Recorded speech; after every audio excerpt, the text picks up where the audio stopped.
যে আমার দাদু 25 বছর আগে মারা গেছে, আমি দেখিনি। মসজিদের পাশের মাটি কাটতেই বেরিয়ে আসলো 25 বছর আগে কবর দেওয়া এক ব্যক্তির অক্ষত মরদেহ।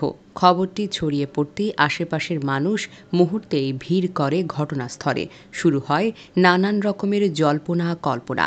এলাকার অনেকেই বলেন এটা তো আল্লাহর কুদরত, আবার অনেকেই বিশ্বাস করছেন পরহেজগার ব্যক্তির প্রতি জান্নাতের ইঙ্গিত হিসেবে।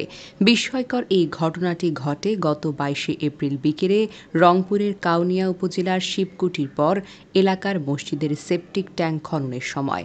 লাশ উদ্ধারকারীরা বলেন, লাশের কাপড়টি ছিল একেবারেই নতুন। মনে হয় যেন ৩-৪ দিন আগেই ওই মসজিদের মুয়াজ্জিন হোসেন আলী মুন্সির লাশ দাফন করা হয়েছে। লাশের কাফনের কাপড় ছিল একদম ফ্রেশ, কোনো ময়লা ছিল না কোনো স্পট।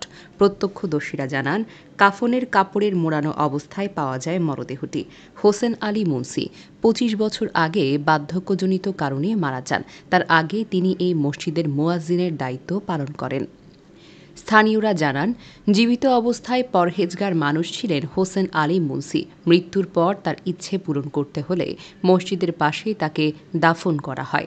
দাফনের দীর্ঘ 25 বছর পর মরদেহটি ছিল অনেকটা মমির মতো শুকানো, তবে কাফনের কাপড় ছিল একেবারেই পরিষ্কার এবং পুরোপুরিভাবে অক্ষত।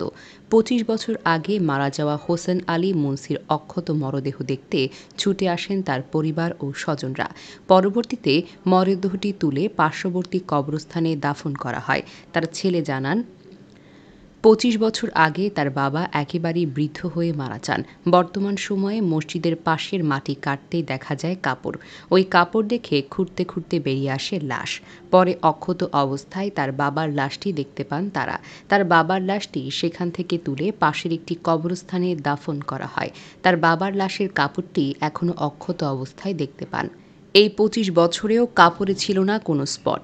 তাকে আল্লাহ তাআলা আমাদের কাছে একটি নিদর্শন হিসেবে দেখিয়েছেন। তিনি পরহেজগার মানুষ ছিলেন বলেই হয়তো আল্লাহ এখনও তার লাশটি এভাবে অক্ষত রেখেছেন।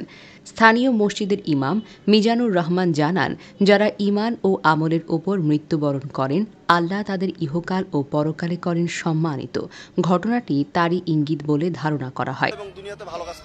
যার কারণে তার এই অবস্থা তিনি অবশ্যই ঈমানদার ব্যক্তি ছিলেন এবং দুনিয়াতে ভালো কাজ করেছেন, যার কারণে আল্লাহ তার এই লাশটি অক্ষত অবস্থায় রেখেছেন।